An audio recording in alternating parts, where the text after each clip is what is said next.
nk'isaha 8 hejuru z'ijoro. Ubwo numva imvura ntisanzwe, idasanzwe njya kureba hanze kuko aho nari ncumbi ngiye kuransanga ni amazi menshi cyane.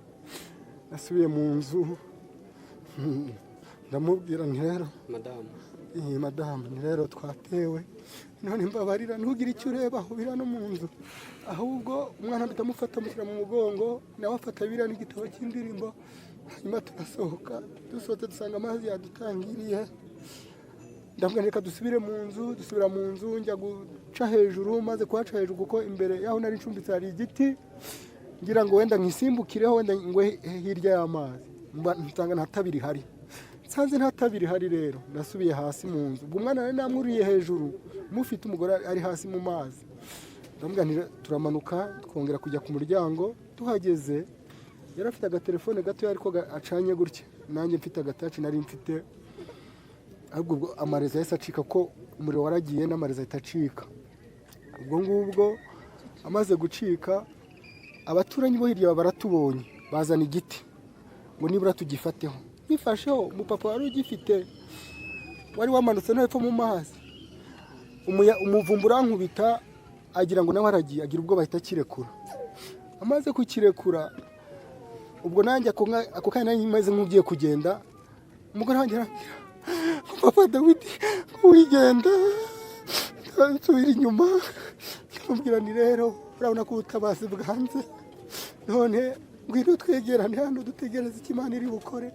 Ndavuga nti ariko ugomba kubanza ugaca bugufi tukihana kuko nta kindi gisigaye. Nuko ubwo nari nketse wa mwana, arangije turihana, maze kwihana nawe arihana. Ngiye kumva numva ikinyuma ikibambazi kiragiye, kimaze kugenda. Ubwo amera nk'ugize ubwoba, afata ku dirishya. Iryo dirishya yarafashe, umuvumbu uhita uramukubita. Rya dirishya rarigundira cyane kugira ngo arebe ko yagaruka hondi.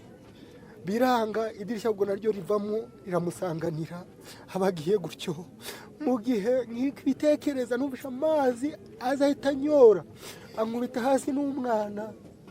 Ubwo nitangiye munsi mu mazi, ngeramo nkumva ibiti biri kuniga, arambirambye ko nari gutya ngaramye, agezemo arambirambira ndubama, byo narabikurikiranaga.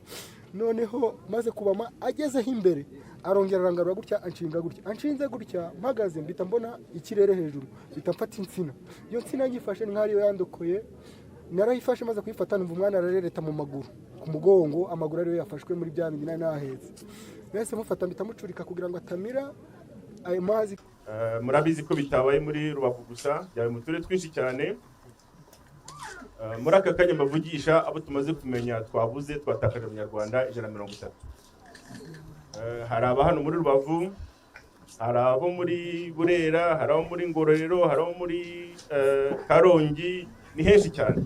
Tumaze gutakaza 130 kandi turacyanashaka ko hari abandi imirambo ikibura, abantu tukibura, ubwo umubare w'abapfuye ushobora kwiyongera. Mu by'ukuri rero ni ibiza byatugwiririye, byagwira igihugu cyacu, amazi menshi, isuri, ndetse byatumye amazu agwa ku bantu. Sebeya yuzuye, twebwe gutya dutuye gutya, inkengero za Sebeya ziraho. Sebeya iruzura, itangiye kuzura turavuga ati kubwo basizeho imifuka ku ruhande, ntabwo Sebeya iradusanganira.